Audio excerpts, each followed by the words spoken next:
Normalement, la vache reste couchée durant le vélage. Il lui faut néanmoins de la place pour pouvoir changer de position et s'installer à son aise. La poche des os apparaît et dilate la filière pelvienne, à savoir le col de la matrice, le vagin et la vulve pour préparer le passage du veau. Ce processus est très important et demande du temps. Le fait de laisser le temps nécessaire à la vache permet de prévenir les vélages difficiles et les blessures. C'est pourquoi il ne faut jamais percer la poche des os manuellement. Si le veau reste couvert par les enveloppes fœtales, il glissera mieux et lubrifie la filière pelvienne.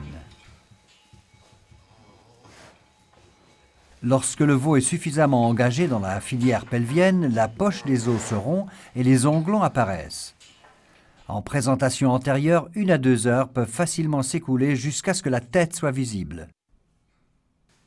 Chez les génisses, il peut même s'écouler jusqu'à 6 heures. Durant cette phase, il vaut la peine de faire preuve de patience. Aussi longtemps que le veau est relié à la mère par le cordon ombilical, il est suffisamment approvisionné. Pensez-y, les pauses entre les contractions sont normales. Les fortes contractions abdominales font partie de cette phase et sont maximales chez l'animal couché.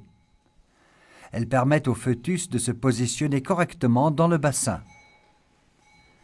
Les contractions sont déclenchées par la pression que la tête du veau exerce sur le plafond vaginal.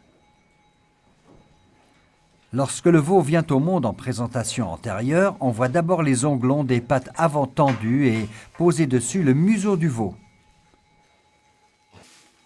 En changeant sa position durant cette phase, la vache influence l'orientation du veau dans son bassin, ce qui fait progresser le vélage.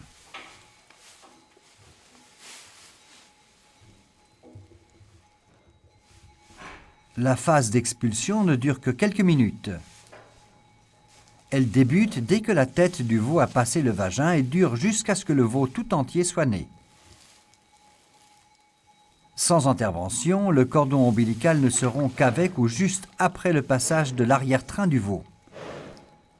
Ce n'est qu'à ce moment-là que le veau doit pouvoir respirer seul.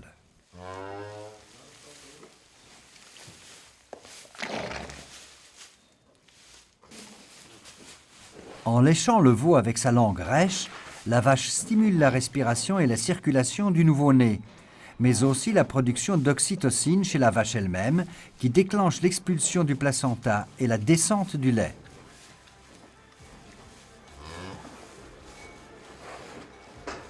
Après le vélage, la vache boit volontiers 1 à 2 bidons d'eau tiède. Cela permet d'étancher sa soif après l'effort et d'élargir la panse, ce qui aura une influence positive sur sa consommation en début de lactation.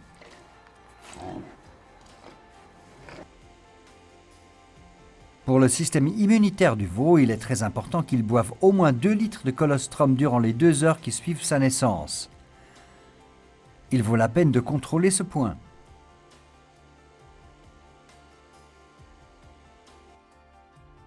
Durant les 6 à 8 heures qui suivent le vélage, le reste du liquide amniotique et les arrière-faits sont expulsés.